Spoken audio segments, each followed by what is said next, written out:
आपणा सर्वांना तारणाऱ्या प्रभू येशू ख्रिस्ताच्या नावामध्ये सलाम. या सुंदर सकाळी पुन्हा एक वार आजच्या आठवड्याच्या पहिल्या दिवशी या प्रभुवारी प्रभूने ही पुन्हा एक वार नवीन वेळ हा क्षण त्याच्या चरणी येऊन त्याचं गौरव करण्याची ही सुवर्ण संधी आपल्या जीवनासाठी दिली. त्याबद्दल त्याला गौरव, त्याला महिमा आणि त्याला सन्मान मिळो. ह्यावेळेस आपण एक स्तोत्र वाचणार आहोत आजच्या भक्तीला सुरुवात करत असताना, आणि त्यानंतर आपण पहिली प्रार्थना करणार आहोत. स्तोत्र 103 त्यामधील 1 ते 10 वचन मी आपणा सर्वांकरिता वाचतो. स्तोत्र 103 1 ते 10 वचन. त्यानंतर आपल्यामध्ये पाळक साहेब आहेत, ते पहिली प्रार्थना करतील सुरुवातीची, आणि त्यानंतर आपण गीत आणि वचनाकडे वळणार आहोत. स्तोत्रसंहिता 103. देवाच्या उपकारांबद्दल धन्यवाद. हे माझ्या जीवा परमेश्वराचा धन्यवाद कर. हे माझ्या सर्व अंतर्यामा त्याच्या पवित्र नावाचा धन्यवाद कर. हे माझ्या जीवा परमेश्वराचा धन्यवाद कर. त्याचे सर्व उपकार विसरू नकोस. तो तुझ्या सर्व दुष्कर्मांची क्षमा करतो. तो तुझे सर्व रोग बरे करतो. तो तुझा जीव विनाश गर्तेतून उद्धरतो. तो तुला दया व करुणा ह्यांचा मुकुट घालतो. तो तुझे आयुष्य उत्तम पदार्थांनी तृप्त करीतो. म्हणून तुझे तारुण्य गरुडासारखे नवे होते. जाचलेल्या सर्वांसाठी परमेश्वर नीतीची व न्यायाची कृत्य करीतो. त्याने आपले मार्ग मोशेला आणि आपली कृत्ये इस्रायलाच्या वंशजांना विदित केली. परमेश्वर दयाळू व कृपाळू आहे. तो मंद क्रोध व दयामय आहे. तो सर्वदाच दोष देत राहणार नाही. तो आपला क्रोध सर्वकाळ राहू देणार नाही. आमच्या पातकांच्या मानाने त्याने आम्हाला शासन केले नाही. त्याने आमच्या दुष्कृत्यांच्या मानाने आम्हाला प्रतिफळ दिले नाही. आमेन. देवबाप करो या वाचलेल्या वचनाद्वारे तो आपणा सर्वांना आशीर्वादित करो. दावीद राजाने लिहिलेलं हे स्तोत्र आहे, आणि आपल्याला माहीत आहे की देवाने त्याला कशा प्रकारे राजपदापर्यंत नेलेला आहे. आणि आपल्याला पाहायला भेटतं की त्या ठिकाणी जात असताना पुष्कळ प्रसंगामधून तो गेला, आणि या सर्व स्थितीमध्ये तो स्वतःला उत्साहित करत आहे. तर जिवंत देवाचं गौरव करण्यासाठी, त्याला धन्यवाद देण्यासाठी. का बरं त्याला धन्यवाद द्यावा? तर वचन 1 सांगतं की हे माझ्या जीवा परमेश्वराचं धन्यवाद कर. हे माझ्या सर्व अंतर्यामा त्याच्या पवित्र नावाचं धन्यवाद कर. जीव आणि अंतर्याम या दोन जे शब्द आहेत ते आपल्याला काय दाखवत आहे? फक्त बाहेरीलच नाही, तर पूर्ण अंतःकरणापासून त्या जिवंत आणि पवित्र प्रभूला गौरव, त्याला धन्यवाद, त्याला सन्मान आपण द्यावा. आणि मग पुढे तो कारण देत आहे. का बरं आपण त्याला धन्यवाद द्यावा? कारण तो महान सामर्थी प्रभू आहे. तो अतिपवित्र न्यायी देव आहे. आणि तो अतिपवित्र न्यायी देव असताना सुद्धा आपण जे आपल्या पापामध्ये भ्रष्ट आणि विनाश गर्तेमध्ये चालणारे लोक, पापामुळे नाशास पात्र असे लोक असताना सुद्धा आपल्यावर त्याने कृपा केली. आणि वचन 10 नुसार आमच्या पातकांच्या मानाने त्याने आम्हाला शासन केले नाही. आमच्या दुष्कृत्यांच्या मानाने त्याने आम्हाला प्रतिफळ दिले नाही. या ठिकाणी आपल्याला त्याचं न्यायी पण पाहायला भेटत आहे. ख्रिस्तामध्ये त्याने आपल्याला आपल्या पापांपासून तारलेला आहे. ख्रिस्तामध्ये त्याने आपल्याला त्याचे लेकर केलेलं आहे. ख्रिस्ताच्या वधस्तंभावरील कार्याद्वारे आज आपण त्याला अब्बा आणि पिता म्हणून ओळखू शकतो. ती महान सुवार्ता ज्याद्वारे आपल्याला तारण मिळालेला आहे, एक विश्वासणाऱ्या म्हणून आपण त्याच्या चरणी येऊ शकतो.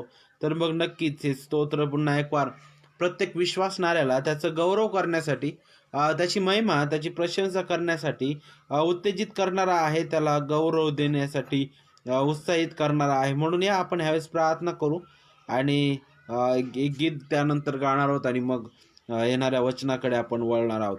तर मी विनंती करतो, आपल्यामध्ये पाळक साहेब आहेत, त्यावेळेस प्रार्थना करतील सुरुवातीची. प्रार्थना करूया.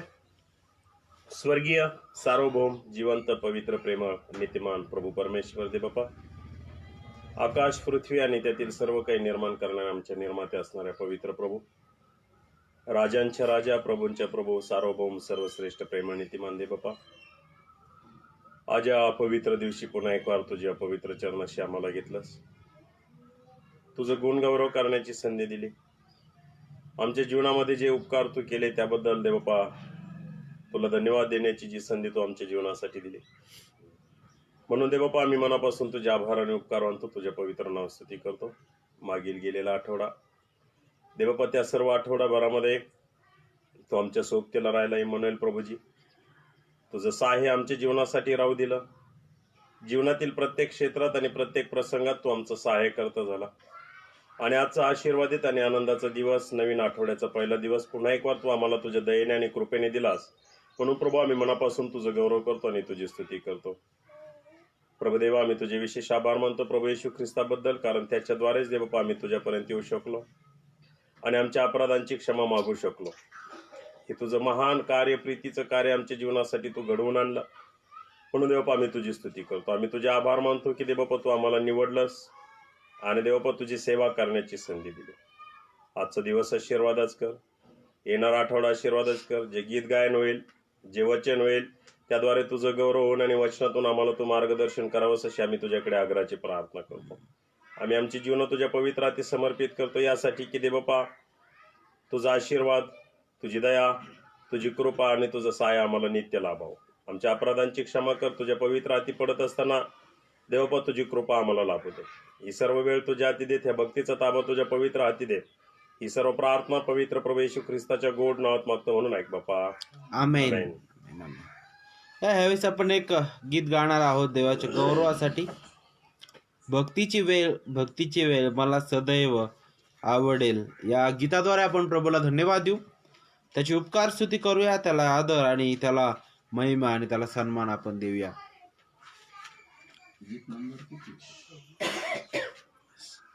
सुरू करा. भक्तीची वेळ, मला सदैव आवडेल, मिटाकी चिंता सगळी, वजाई बापा जवळी, ती संकटाच्या समयी देईल शक्ती हृदयी, तैमोह पाशही टळेल, अमूल्य ती भक्तीची वेळ, भक्तीची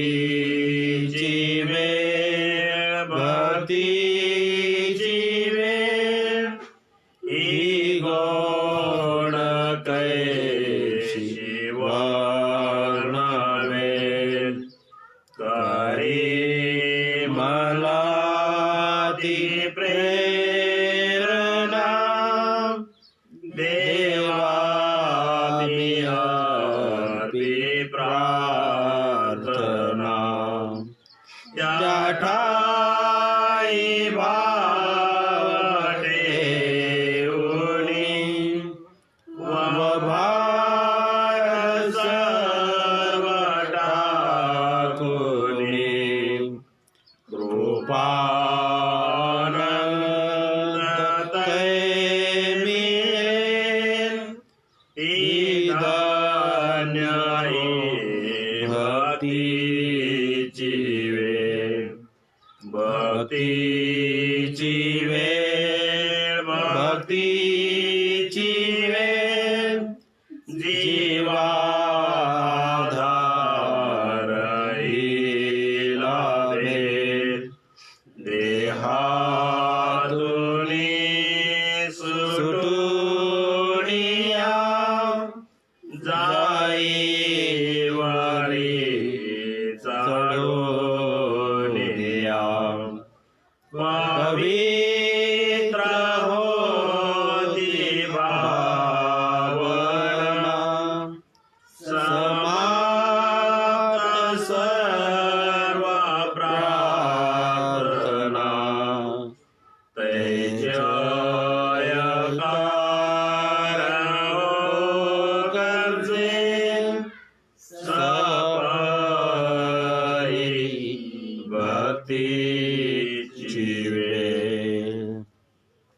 या गीताद्वारे त्या स्वर्गीय प्रभूला गौरव, त्याला महिमा आणि त्याला सन्मान मिळो.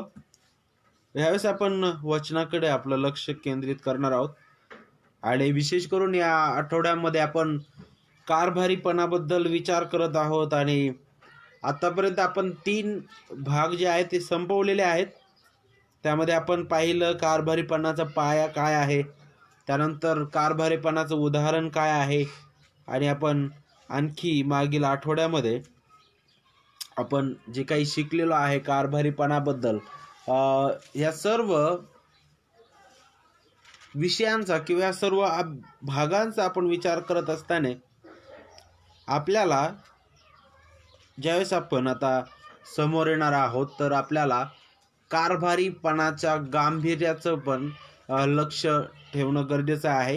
कारभारीपणाचं गांभीर्य राखणं गरजेचं आहे, कारण प्रत्येक विश्वासणाऱ्यांसाठी ही महत्त्वाची गोष्ट आहे. आपण सहजासहजी या विषयाला घेऊ नये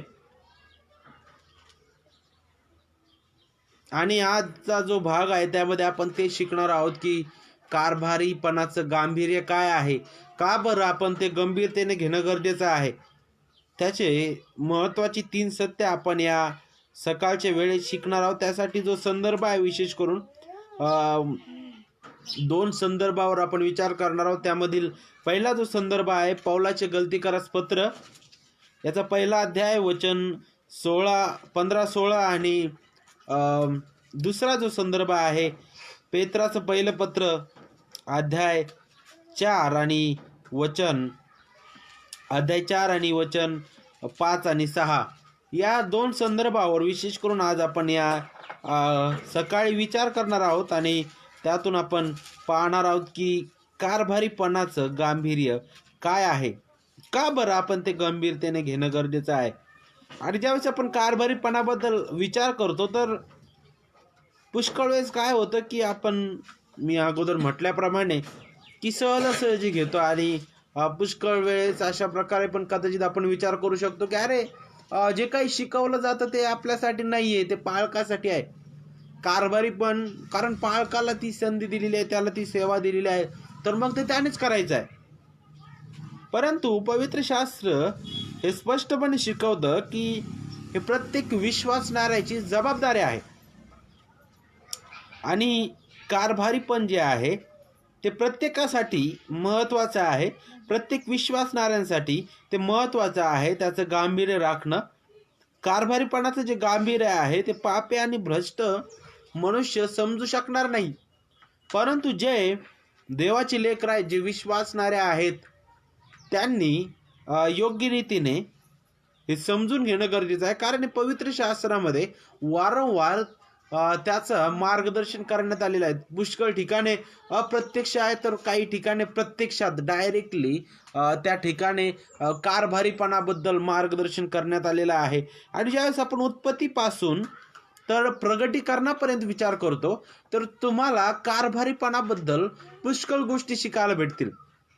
ज्यावेळेस तुम्ही उत्पत्तीच्या पुस्तकामध्ये याल तर तुम्हाला त्या ठिकाणी कारभारीपणाबद्दल विचार करत असताना त्या ठिकाणी तुम्हाला हे पाहायला भेटेल की देव सार्वभौम, सर्वश्रेष्ठ, सर्वाधिकारी या सर्व निर्मितीचा तो मालक आहे.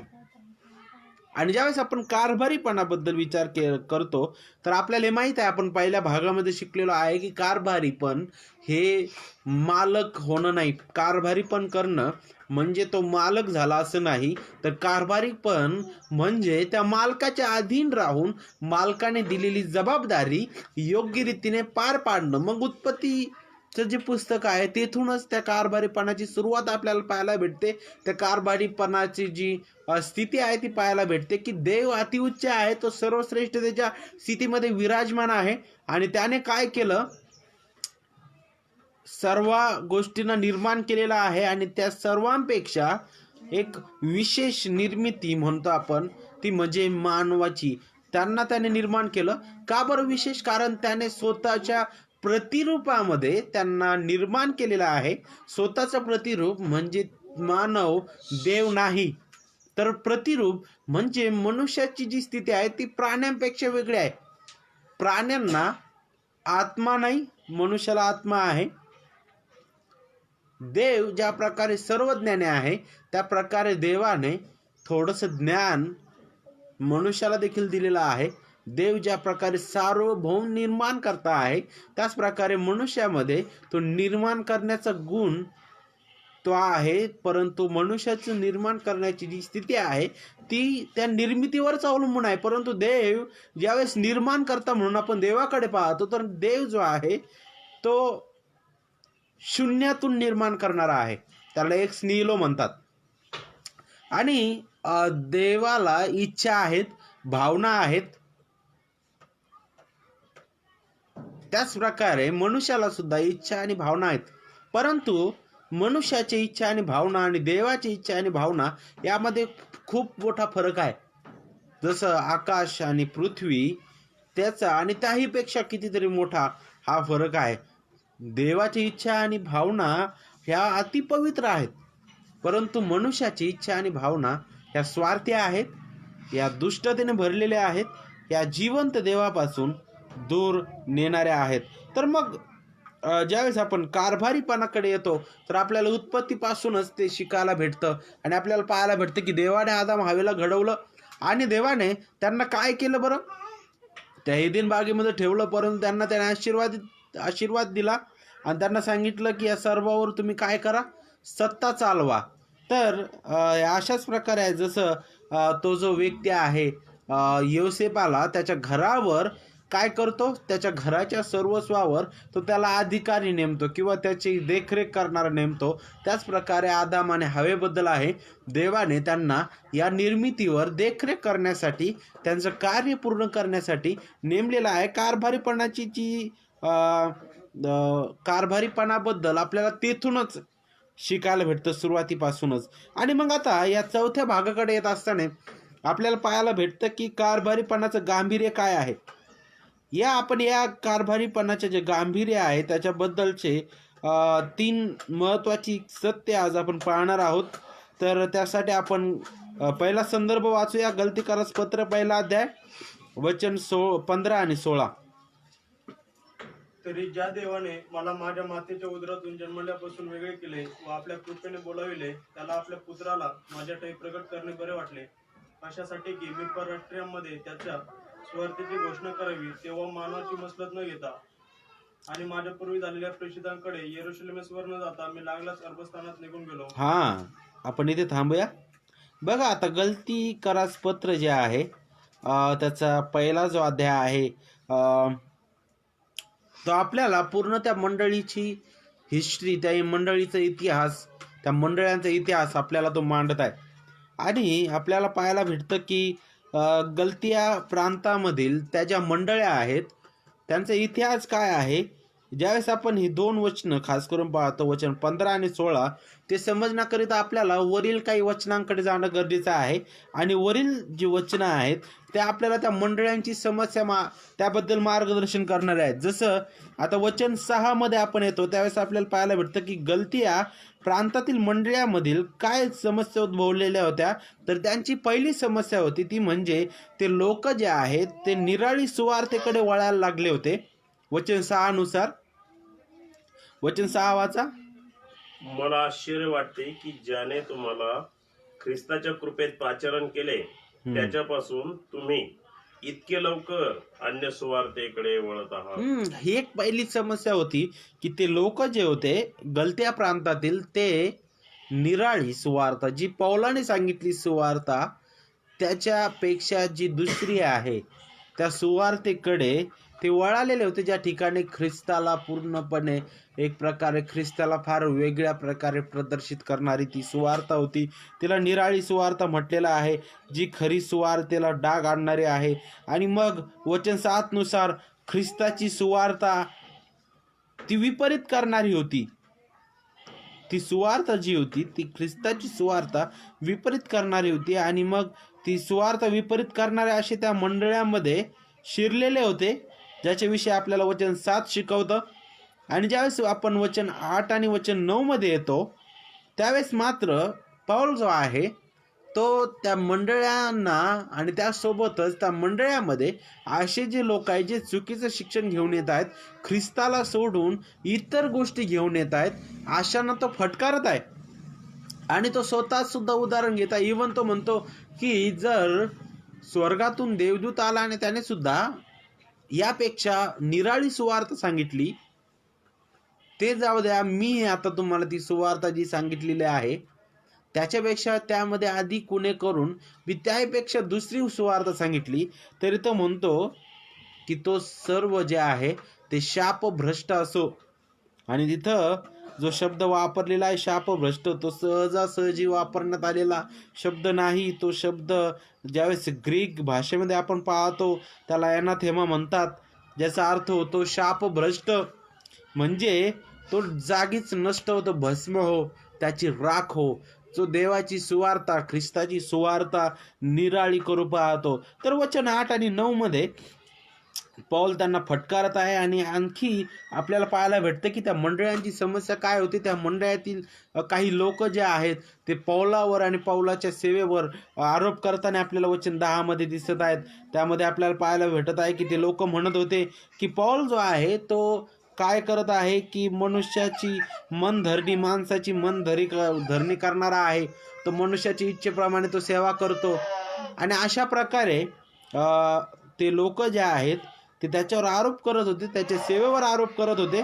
आणि म्हणून पौल वचन 10 मध्ये आणखी त्या लोकांना पुन्हा फटकारत आहे की पौल म्हणतो की जर मी माणसाची मनधरणी करणारा असतो तर मी ख्रिस्ताचा दासच होऊ शकलो नसतो. आणि खरी आणि सत्य स्थिती आहे, जो माणसाची मनधरणी करणारा आहे तो ख्रिस्ताचा दास होऊ शकत नाही. आणि हे जे वचन आहे खास करून कारभारीपणाचं गांभीर्य ठेवणारं, राखणारं वचन आहे. आणि ज्यावेळेस आपण आणखी समोर येतो, समोरचे जे वचन आहेत, वचन 11 ते 24 या वचनामध्ये आता पौल जो आहे तो स्वतःबद्दल साक्ष देत आहे. आता स्वतःबद्दलचं परिवर्तन त्याचं कसं झालं, त्याची सेवा कशा प्रकारे तो करत आहे, या सर्वाबद्दल तो साक्ष देत असताना तो ती साक्ष स्वतःचं गर्विष्ठपणा किंवा स्वतःची स्वधार्मिकता दाखवण्यासाठी तो ती साक्ष देत नाही या ठिकाणी. तर तो त्या साक्ष देण्याद्वारे हे जे लोक आहेत जे त्याच्यावर आरोप करणारे होते, जे ख्रिस्ताची सुवार्ता विपरीत करणारे होते, जे म्हणत होते की पौला तुझी जी सेवा आहे ती माणसाला काय करणारे आहे, माणसाचं इच्छाने माणसाची मनधरणी करणारे आहे.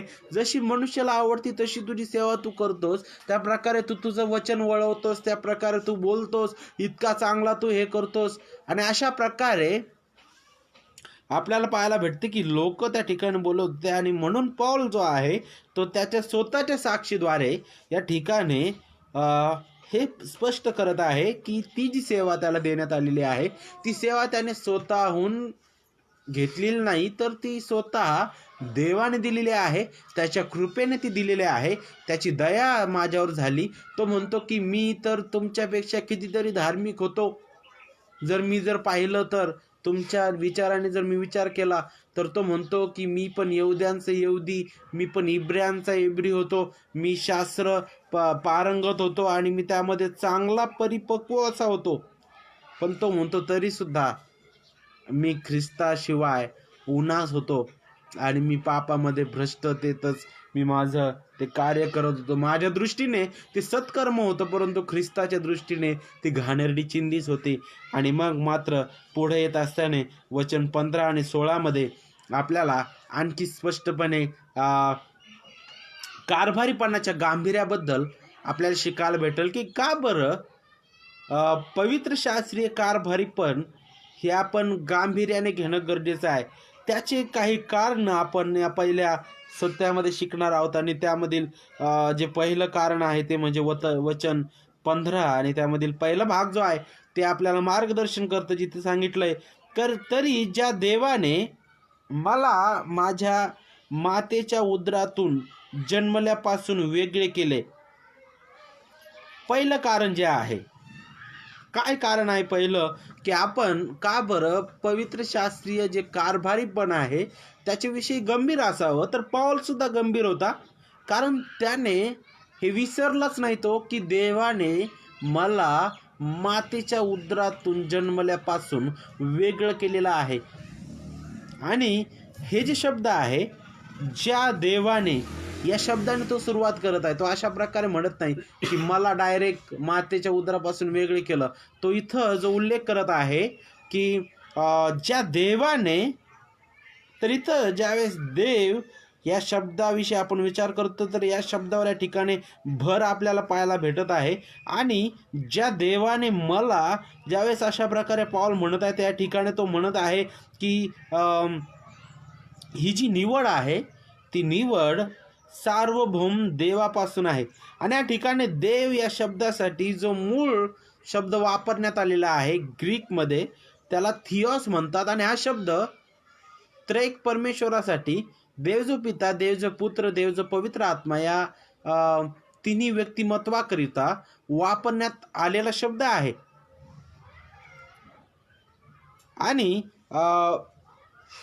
ज्यावेळेस तो म्हणतो की देव, या शब्दाबद्दल तो म्हणत या ठिकाणी या शब्दावर तो भर देऊन मग पुढे तो सांगत आहे, तर तो हे सांगत आहे की ही निवड देवापासून आहे, ही माझ्या हातून नाही. आणि पुढे काय सांगितलेलं आहे की ज्या देवाने, दुसरी गोष्ट, दुसरं कारण काय बरं, माझ्या मातेच्या उदरातून जन्मल्यापासून, तो आता त्या लोकांना हे आठवण करून देत आहे की अरे तुम्ही आता हे कार्य करायला लागलात. आणि तुमच्या नंतर मी सुद्धा इतका पक्वतेमध्ये इब्र्यांचा इब्री म्हणून कार्य करत होतो, मला ते नियमशास्त्र तोंडपाठ होतं, मी चांगला तज्ज्ञ होतो त्यामधला, तरी सुद्धा तो म्हणतोय की मी पापी आणि भ्रष्टच होतो आणि आहे. परंतु मला ते माझ्या कुवतेवर किंवा माझ्या त्या कौशल्यावर, माझ्या त्या ज्ञानावर किंवा माझ्या कोणत्याच गोष्टीवर ती माझी निवड अवलंबून नव्हती. म्हणूनच मला मातेच्या उदरात मी होतो तेव्हापासूनच मला वेगळं केलेलं आहे. म्हणजे यातून तो आणखी काय स्पष्ट करत आहे की ही निवड जी आहे ती माझ्या हातात नाही, माझ्या कोणत्या दर्जावर नाही, माझ्या कोणत्या कौशल्यावर, माझ्या ज्ञानावर अवलंबून नाही, तर हे पूर्णपणे देवाच्या हातचं कार्य आहे.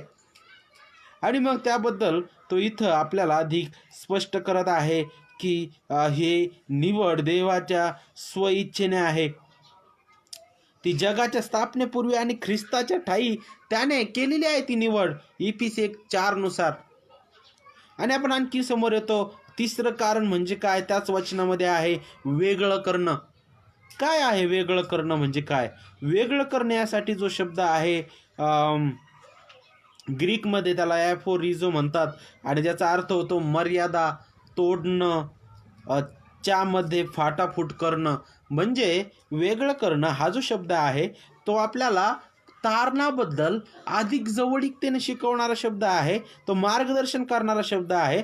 आणि तो कशापासून त्याला वेगळं करण्यात आलं? त्याच्या स्वधार्मिकतेपासून, त्याच्या त्या अहंकारापासून, जगापासून, पापापासून, आणि सगळ्यात महत्त्वाचं म्हणजे देवाच्या पवित्र क्रोधापासून वेगळं करणं. मग वेगळं करणं हा शब्द जो आहे तो आपल्याला हे शिकवतं की मनुष्य भयंकर भ्रष्ट आहे, तो पापामध्ये मेलेला आहे, त्याचा आणि देवाचा काहीच संबंध नाही. परंतु तरीसुद्धा देव हस्तक्षेप करत आहे, देव दया करत आहे. त्याच्या कृपेने प्रभू येशू ख्रिस्ताच्या द्वारे तो त्याच्या ख्रिस्ताकरिता, त्याच्या प्रिय पुत्राकरिता या पापी जगामधून काही लोकांना तो निवडत आहे. ख्रिस्ताच्या वधस्तंभावरील कार्याद्वारे त्यांना तो तारत आहे, सुवार्तेच्या सामर्थ्याद्वारे त्यांना तो पाचारत आहे आणि त्याच्या गौरवाकरिता उभं करत आहे. मग हे अद्भुत कार्य पूर्णपणे देवाचं आहे. आणि त्याच्याबद्दल तो बोलत आहे या ठिकाणी की वेगळं करणं म्हणजे हा शब्द मनुष्याची पूर्ण भ्रष्टता दाखवतो. तर देवाची जी बिनशर्त निवड आहे, बिनशर्त म्हणजे ती कोणत्या आपल्या कौशल्यावर, आपल्या ज्ञानावर, आपल्या शिक्षणावर, आपल्या चातुर्यावर अवलंबून नाही, तर ती पूर्णपणे देवापासून आहे, देवाच्या स्वइच्छेने आहे, त्याचे सार्वभौम कृपेचं कार्य आहे. आणि मग ही जी निवड आहे ती कशा प्रकारे आहे, तर त्याबद्दल आपल्याला चौथं कारण मार्गदर्शन करतं त्याच वचनामध्ये. वचन 15 आणि त्याचा दुसरा भाग त्याच्यामध्ये, देवाच्या कृपेने. काय आहे ही निवड, कशी करतो देवबाप? ही त्याची कृपा आहे. कृपा म्हणजे काय आहे बरं? पात्र लोकांवर केलेली दया. ही कृपा कशी आहे? ही कृपा जी आहे ती अनिवार्य आहे. ही कृपा काय आपण स्वतःहून कमवू शकतो का? तर नक्कीच नाही. ही मनुष्याच्या कोणत्याच कार्यावर अवलंबून नाही. मनुष्य स्वतःहून ही कृपा कमावू शकत नाही. आणि ज्याच्यावर देवबाप ती कृपा करतो तो व्यक्ती ती कृपा गमावूही शकत नाही. अशी ही कृपा आहे. त्या कृपेला तो व्यक्ती ज्याच्यावर देवबाप त्याच्या सार्वभौम इच्छेने ती कृपा करतो, तो व्यक्ती ती कृपा नाकारू शकत नाही. ती कृपा ख्रिस्ताच्या ठाईच त्याच्या निवडलेल्यावर विपुल केलेली आहे. आणि मग या कृपेचा परिणाम आपल्याला वचन 15 आणि त्याचा जो भाग आहे, दुसरा भाग, त्याच्यामध्येच सांगण्यात आलेला आहे. तो म्हणजे कृपेने बोलाविलेले. आणि मग बोलाविणं म्हणजे काय आहे? अगोदर सांगितलं वेगळं केलं, त्यानंतर मग आपल्याला पाहायला भेटतं की वेगळे केल्यानंतर कृपेने बोलाविणं, याच्यामध्ये काय फरक आहे? ज्यावेळेस आपण वेगळं करणं याबद्दल विचार करतो, तर मग देवाला काय अपेक्षित आहे की आपण पुन्हा या युगाबरोबर समरूप होऊ नये. पाऊलसुद्धा त्याबद्दल मार्गदर्शन करतो वारंवार. आणि ज्यावेळेस कृपेने बोलाविणं याबद्दल आपण विचार करतो, तर बोलाविणं याच्यासाठी जो शब्द आहे, ग्रीक जो मूळ शब्द वापरण्यात आलेला आहे तो म्हणजे कालेओ. म्हणजेच याचा अर्थ होतो पाचारण करणं किंवा किंमत लावणं. आणि कशासाठी बोलावलंय मग? तारणासाठी, देवाच्या क्रोधापासून सुटण्याकरिता, देवाच्या गौरवाकरिता बोलावलेलं आहे. आणि कशा प्रकारे बोलावणं आहे, ते कशा प्रकारे पाचारण देवबाप करतो, तर त्याच्याविषयी आपल्याला योहान 16 आणि वचन 8 सांगतं. वचन 8 काय सांगतं बघा, तो येऊन पापाविषयी, नीतिमत्वाविषयी व न्यायनिवाड्याविषयी जगाची खात्री करील. हे बोलावणं कशा प्रकारे आहे? देवबाप त्याचं पाचारण त्याच्या निवडलेल्या लोकांना कशा प्रकारे करतो? पवित्र आत्म्याच्या सामर्थ्याने. योहान 16 आणि वचन 8 नुसार. आणि रोमकारास पत्र 1 अध्याय आणि वचन 16 मध्ये सांगितलं, कारण मला ख्रिस्ताच्या त्या सुवार्तेची लाज वाटत नाही. कारण विश्वास ठेवणाऱ्या प्रत्येकाला, प्रथम यहूद्याला मग हेलेन्यास, तारणासाठी ती देवाचे सामर्थ्य आहे. तर मग आपण पाहिलं हे बोलावणं कशा प्रकारे आहे? पवित्र आत्म्याच्या सामर्थ्याने. आणि इथं आणखी आपल्याला पाहायला भेटतं की मग ते कशा प्रकारे एका पाप्याला पाचारण केलं जातं, तर ख्रिस्ताच्या सामर्थी सुवार्तेने. कशा प्रकारे? एक पापी जो आहे तो मेलेला आहे आपल्या पापामध्ये, तर त्याला देवाचा आत्मा, देव जो पवित्र आत्मा, तो जिवंत करतो. आणि ती सुवार्ता ऐकण्यासाठी त्याचं नेतृत्व उघडतो. त्याला तो पापाविषयी, नीतिमत्वाविषयी, न्यायाविषयी खात्री करून देतो की देव अति पवित्र आहे, तू पापी भ्रष्ट आहेस, तुला तारणाऱ्याची गरज आहे. जर तुला देवासमोर उभं राहायचं आहे, तुला नीतिमान ठरण्याची गरज आहे. आणि जर तू नीतिमान ठरला नाही, या स्थितीमध्ये तू मेलास, तर तुझा नाश अटळ आहे. म्हणून तुला त्या देवाच्या हाती पडणं गरजेचं आहे. त्या तारणाऱ्याकडं आपलं लक्ष देणं गरजेचं आहे, त्यावर विश्वास ठेवणं गरजेचं आहे. आणि देवबापच, पवित्र आत्माच त्याला पश्चातापी हृदय देतं आणि त्याला तो तारणदायी विश्वास देतो, ज्याद्वारे तो म्हणतो की ख्रिस्त हा प्रभू आहे. आणि मग हे कार्य देवाचं आहे, पूर्णपणे देवाचं आहे. आणि 6वी जी गोष्ट आहे, का बरं आपण कारभारीपण गांभीर्याने घ्यावं, त्याचं कारण म्हणजे पुत्राला प्रगट करणं. वचन 15 हे स्पष्ट करतं.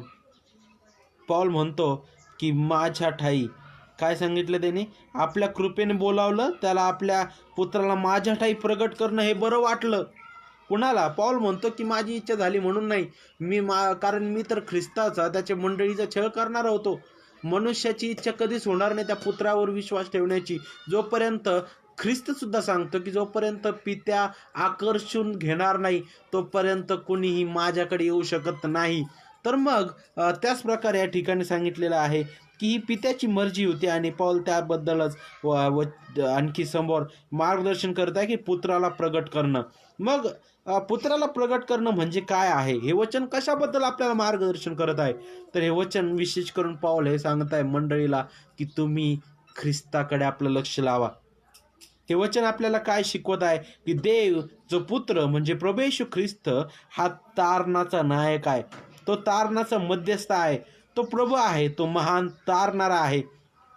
ख्रिस्ताशिवाय, ख्रिस्ताला सोडून तारण नाही, जीवन नाही, पाचारण नाही, वेगळं करणं नाही, कृपा नाही.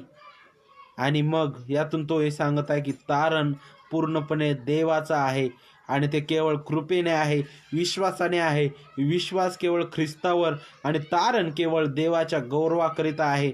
आणि मग हे कमीत कमी हे जे 6 आता जे आपण भाग पाहिलेले आहेत, हे 6 कारणं आपल्याला त्या कारभारीपणाच्या गंभीरतेविषयी मार्गदर्शन करणारे आहेत. आणि हे 6 कारणं जर आपल्याला योग्य रीतीने समजले, ते मध्ये पहिलं काय, देव सार्वभौम निर्माण करतायत, तो निवडणारा आहे. मातेच्या उदरातून म्हणजे मी काहीच नाही, माझी लायकी काहीच नाही, माझं कौशल्य, माझं ज्ञान कुठंच नाही, तरी सुद्धा माझ्यावर दया केली जात आहे. मी भ्रष्ट पापी असताना सुद्धा वेगळं करणं मला त्याने त्या नष्ट होण्यापासून वाचवलेलं आहे. आणि बोलावणं, ती महान सुवार्ता मला त्याने दिली. पवित्र आत्मा जो महान सामर्थ्य प्रभू, त्या सामर्थ्याने मला जीवन दिलेलं आहे. आणि मग शेवटी त्याने ख्रिस्ताला प्रगट केलं. ही सुवार्ता आहे महान. आणि मग हे आपल्याला कारभारीपणाचं गांभीर्य समजण्याकरिता मदत करते. आणि पौल जो आहे हे कधीच विसरत नाही. त्याच्या पत्रामध्ये तो पुष्कळ वेळेस आणि वारंवार याचं स्मरण का करून देत आहे आणि याबद्दल तो का बोलत आहे, कारण तो कारभारीपणाबद्दल गंभीर होता. आणि म्हणूनच तो करिंथकारास पत्रामध्ये म्हणतो की कारभारी म्हटला तर तो असा, तो विश्वासयोग्य असावा. त्या ठिकाणी सुद्धा तो स्वतःची साक्ष देऊन ते बोलत आहे, कारण तो कारभारीपणाबद्दल गंभीर होता. त्यानंतर दुसरं जे सत्य आहे कारभारीपणाच्या गांभीर्याबद्दल, ते म्हणजे ज्यावेळेस आपल्याला ह्या गोष्टी समजल्या, ही सुवार्ता, हे 6 ज्या आता आपण पाहिलेल्या आहेत कारणं ज्यावेळेस आपण योग्य रीतीने समजून घेऊ, त्यावेळेस आपल्याला हे समजेल की त्या गांभीर्याचं प्रमाण काय आहे. मग पौलाने हे समजून घेतलं, ख्रिस्त काय आहे, त्याचं कार्य काय आहे आणि मी काय आहे, माझी स्थिती काय आहे. त्यावेळेस तो हे समजला की मला ख्रिस्त गाजवायचा आहे. मग कारभारी जे दुसरं सत्य आहे ते म्हणजे कारभारीपणाच्या गांभीर्याचं प्रमाण. आणि मग गांभीर्याचं प्रमाण आपल्याला वचन 16 आणि त्याचा दुसरा भाग मार्गदर्शन करतं. त्या ठिकाणी काय सांगितलेलं आहे बघा, मी परराष्ट्रांमध्ये त्याच्या सुवार्तेची घोषणा करावी. काय प्रमाण आहे तुमच्या जीवनामध्ये? देवाने केलेल्या कार्याचं प्रमाण काय आहे? सुवार्तेची घोषणा. आज पुष्कळ वेळेस आपण डगमगतो सुवार्तेकरिता. आपल्याला वाटतं की बस सुवार्ता मला समजली बस. पुष्कळ वेळेस कदाचित आपल्या मनातील भीती ते असेल, कदाचित इतर कारणं असतील ज्यामुळे आपण सुवार्तेकरिता मागं पडतो आणि पुष्कळ वेळेस इतरांना सुद्धा मागं पाडतो. ही भयंकर गोष्ट आहे देवाच्या प्रेलेकरांनो. ज्यांना ख्रिस्त योग्य रीतीने समजला ते शांत बसू शकत नाही.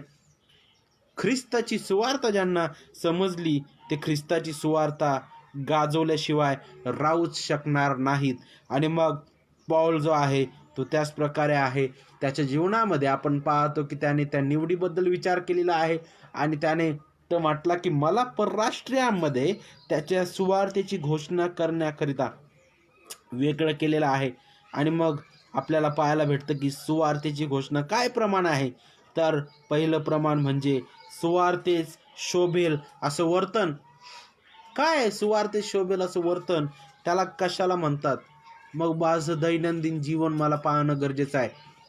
मी सकाळी उठतो, माझे विचार काय आहेत, दिवसभर मी माझा वेळ घालवतो आणि रात्री झोपतो आणि झोपायच्या अगोदर मी प्रार्थना करतो.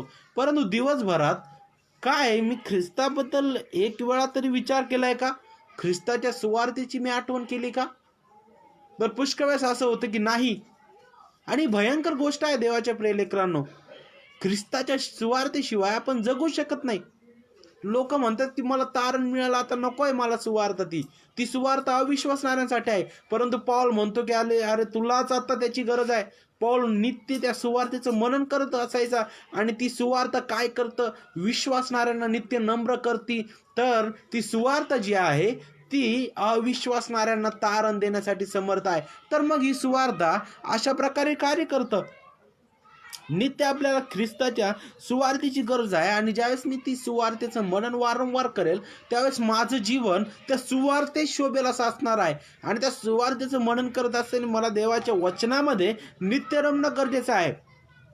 आणि मग नक्कीच हा पहिला भाग आहे. माझ्या जीवनात जर ते कार्य झालेलं आहे तर माझ्या जीवनातून हे प्रमाण दिसावं. सगळ्यात अगोदर माझ्या कुटुंबामध्ये, मी ज्या ठिकाणी जातो, माझा संपर्क ज्या लोकांमध्ये येतो, माझं दैनंदिन जीवन जे जात आहे त्या सर्व स्थितीमध्ये काय ख्रिस्ताच्या सुवार्थेस शोभेल असं माझं वर्तन आहे का? माझं बोलणं जाऊ द्या, माझे विचार काय आहेत, ख्रिस्ताच्या सुवार्थेस शोभेल आहेत का?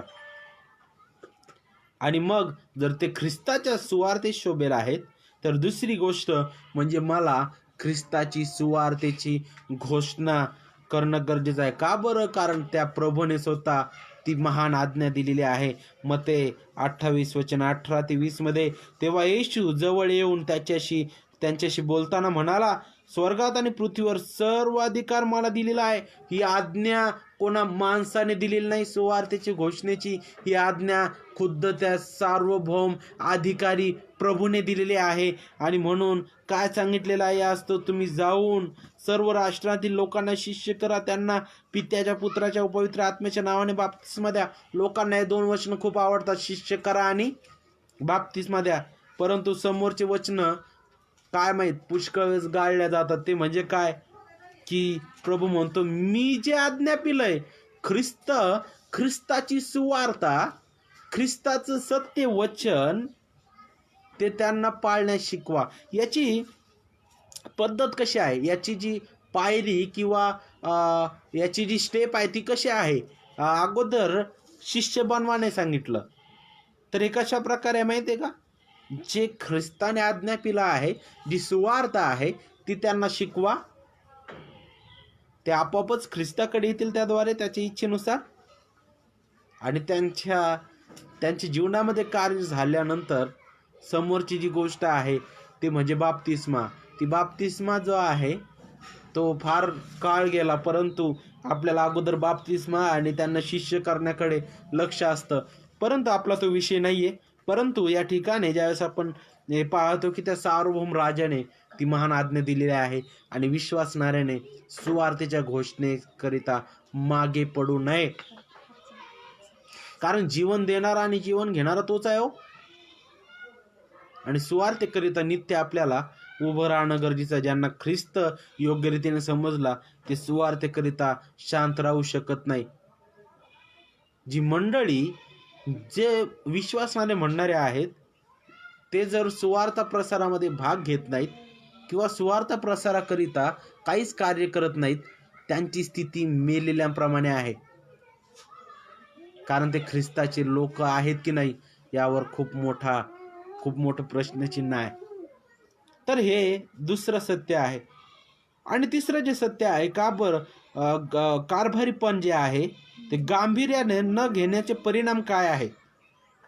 तिसरं जे कारण आहे किंवा तिसरं जे सत्य आपण पाहणार आहोत की आता जे कारभारीपण या विषयाबद्दल किंवा याबद्दल गांभीर्याने घेत नाहीत त्यांच्यावर काय परिणाम आहेत. मग यासाठी आपण दुसरा संदर्भ वाचणार आहोत. 1 पेत्र अध्याय 4 आणि वचन 5 आणि 6 मी आपणा सर्वांकरिता वाचतो. जो जिवंतांचा व मृतांचा न्यायनिवाडा करण्यास तयार आहे त्याला ते हिशोब देतील. कारण सुवार्थ मृतांनाही सांगण्यात आली होती, ह्यासाठी की देहात त्यांचा न्यायनिवाडा मनुष्यानुसार व्हावा, पण आत्म्यात त्यांनी देवानुसार जगावे. 2 शब्द वापरलेले आहेत. जर कारभारीपण याबद्दल मी गांभीर्य ठेवत नाही, मी जर गंभीर नाही, तर या ठिकाणी 2 शब्द वापरले आहेत. पहिला शब्द आहे हिशोब आणि त्याच्यासाठी जो ग्रीक शब्द वापरण्यात आलेला आहे तो म्हणजे लॉगॉस आणि याचा अर्थ होतो शब्द, खातं आणि प्रबंध हिशोब द्यायचा आहे. प्रत्येक गोष्टीचा झाडा देवबाप घेणार आहे. आणि न्याय निवाडा दुसरा शब्द वापरण्यात आलेला आहे, ज्याच्यासाठी जो ग्रीक शब्द आहे तो आहे क्रिनो आणि त्याचा अर्थ होतो निर्णय देणं, शिक्षा फरमाविणं, निश्चित करणं. हे निश्चित आहे. जर मी सुवार्थेसाठी उभा राहिलेलं नाही, जर मी कारभारीपणाबद्दल जर गंभीर नाही, तर लक्षात घ्या हा निर्णय होऊन चुकलेला आहे की देवासमोर त्याच्या न्यायासनासमोर आपल्याला उभं राहायचं आहे. मी विश्वासणारा फक्त म्हणत आहे, मी ख्रिस्ताचा म्हणत आहे, परंतु मी ख्रिस्ताच्या इच्छेप्रमाणे वागणारच नाही, त्याला काहीच अर्थ नाही. देवाचे प्रिय लेकरांनो, ख्रिस्त हा 2000 वर्षांपूर्वी या भूतलावर आला होता. तो पाप्यांना तारण्यास आलेला होता. आज तो स्वर्गात सर्वश्रेष्ठतेच्या स्थितीमध्ये विराजमान आहे. तो पुन्हा महान वैभवाने येणार आहे. त्यावेळेस तो पाप्यांना तारण्याकरिता येणार नाही, तर तो महान न्यायाधीश म्हणून येणार आहे. आणि त्या न्यायाधीशासमोर ज्यावेळेस उभं राहण्याची वेळ येईल, त्यावेळेस आपला कुठंच टिकाव आपण धरू शकणार नाही. म्हणून लक्षात घ्या, देवाने दिलेली जी वचनं आहे ती सत्यच आहे. त्यामध्ये अधिक उणं करण्याचा अधिकार कुणालाच नाही. आणि दुसरी गोष्ट, देवाचं वचन जे सांगत आहे ते पाळण्याकरिता दुसरं कारण कोणीच देऊ शकणार नाही, कारण सर्व काही सरळ सरळ आहे. आणि म्हणून ज्या प्रकारे पौल कारभारीपणाबद्दल गंभीर होता, प्रत्येक विश्वासणाऱ्यासाठी हे लागू आहे. त्यामध्ये मग बहीण असू द्या, भाऊ असू द्या, वडील कुणी असू द्या, जर आपण या ठिकाणी चुकत आहोत तर आपल्याला सुधारण्याची गरज आहे. देवाचे प्रिय लेकरांनो, मग या विषयाच्या शेवटी येत असताना लागूकरण काय आहे आपल्या जीवनासाठी? पवित्र शास्त्रीय कारभारीपणाबद्दल गंभीर असा, देवाने दिलेल्या अतिमौल्यवान विनामूल्य तारणाबद्दल नित्य धन्यवादित असा, ख्रिस्त शिका, ख्रिस्त जगा, ख्रिस्त गाजवा, ख्रिस्त गौरवा, सुवार्ते शोभेल असं वर्तन ठेवा, ख्रिस्ताच्या सुवार्थेची घोषणा करा. मग या विषयाच्या शेवटी येत असताना आपल्यासाठी लागूकरण आहे. तर या आपण ह्यावेळेस एक काही वेळ आपल्या अंतःकरणामध्ये आपण विचार करूया की आपलं जीवन कसं आहे. आतापर्यंत मी कसं माझं जीवन जगलेलं आहे? मी फक्त ख्रिस्ती म्हणवणारा म्हणून जगलो काय? जगासमोर, लोकांसमोर मी फार धार्मिक दिसत होतो, परंतु आंतरिक रीतीने माझी अवस्था काय आहे? काय मी वचन ऐकत आहे आणि फक्त तेवढ्या पुरतं ऐकून ते लगेच सोडून देणार असं आहे का? जर मी तसं करत आहे तर मी स्वतःला फसवणूक करत आहे. मला देवाच्या चरणी येणं गरजेचं आहे. काय मी कारभारीपणाबद्दल विचार करत असल्याने देवाने मी पुरुष या नात्याने मला कुटुंबामध्ये ठेवलं, मला या ठिकाणी कामासाठी ठेवलं, मी समाजामध्ये वावरलो. काय माझं जीवन सुवार्थे शोभेल असं होतं का? मला एक स्त्री म्हणून मी कुटुंबामध्ये होते, मी बाहेर होते, इथं काम केलं, तिथं काम केलं, माझं जीवन ख्रिस्ताला शोभेल असं होतं का? माझं बोलणं ख्रिस्ताच्या सुवार्थे शोभेल असं होतं का?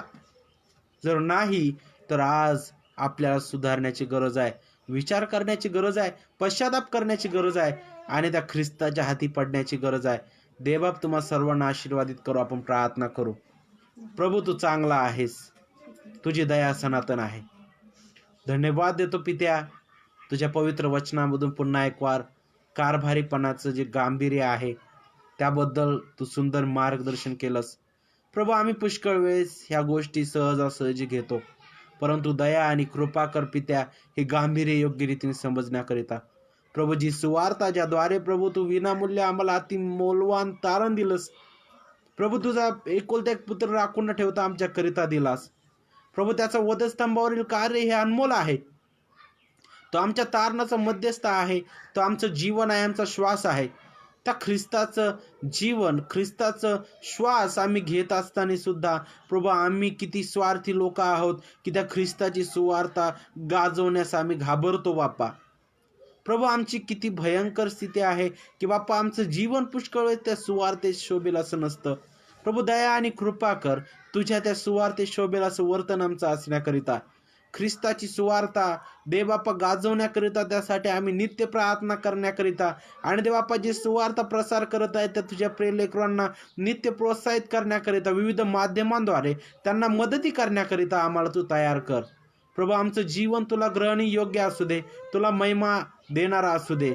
ख्रिस्ताच्या अधीन, तुझ्या प्रिय वचनांच्या अधीन देवबापा, पवित्र आत्म्याच्या सामर्थ्याच्या अधीन देवबापा, आणि तुझ्या अधीन आम्हाला तू कर. प्रभू, आम्ही अधीन राहण्यास आमच्यामध्ये देवबापा ती पात्रता नाही, कारण आम्ही भ्रष्ट आणि पातकी अशा असताना सुद्धा आमच्यावर तू दया केलेली आहेस. हीच विनंती करतो. आमचे स्वभाव, आमचं वागणं, आमचं बोलणं तुला ग्रहणी योग्य असू दे. गेलेला आठवडा आमच्या जीवनासाठी आशीर्वादित केलास. येणारा आठवडा देखील तुझ्या गौरवासाठी आणि देवबापा नित्य सुवार्तेमध्ये घालवण्याकरिता, तुझ्या वचनामध्ये घालवण्याकरिता आणि देवबापा ख्रिस्तामध्ये वाढण्याकरिता असू दे. आणि देवबापा याद्वारे तुझ्या प्रिय पुत्राच्या प्रतिमेमध्ये नित्य आमची वाढ कर. प्रौढतेप्रत देवबापा आमची वाढ होऊ दे. प्रभू, आम्ही त्या फक्त लहान बालकाप्रमाणे निर्यात दुधाची अपेक्षा करणारे होऊ नये, तर देवबापा तुझ्या वचनामध्ये नित्य आणि नित्य वाढणारे असं व्हावं. त्याप्रमाणे आम्हाला तू परिपक्वतेकडे घेऊन जा. तुझ्या वचनामध्ये आम्हाला तू स्थिर कर. तुझ्या वचनाच्या बाहेर आम्ही जाऊ नये यासाठी दया कर. सर्व धन्यवाद आम्ही तुला देतो. प्रभू, इथे जमलेल्या सर्वांना तू आशीर्वादित कर. तारणाऱ्या प्रभू येशू ख्रिस्ता तुझी कृपा, स्वर्गीय पित्या तुझं प्रेम आणि पवित्र आत्म्यात सुखद सहभागित आम्ही सर्वांवर मागतो. सर्व गोंधळ करणाऱ्या लोकांपासून तुझ्या प्रिय लेकराचं संरक्षण तू कर. सर्व धन्यवाद आणि आदर तुला देत प्रभू येशू, जो आमचा तारणारा देव, त्याच्या पवित्र आणि गोड नावामध्ये प्रार्थना मागतो म्हणून तो ऐक. आमेन. पुन्हा एक वार सगळ्यांना सलाम. देवबाप तुम्हाला सर्वांना आशीर्वादित करो आणि कारभारीपणाची गंभीरता समजण्यासाठी सहाय्य करो. आमेन.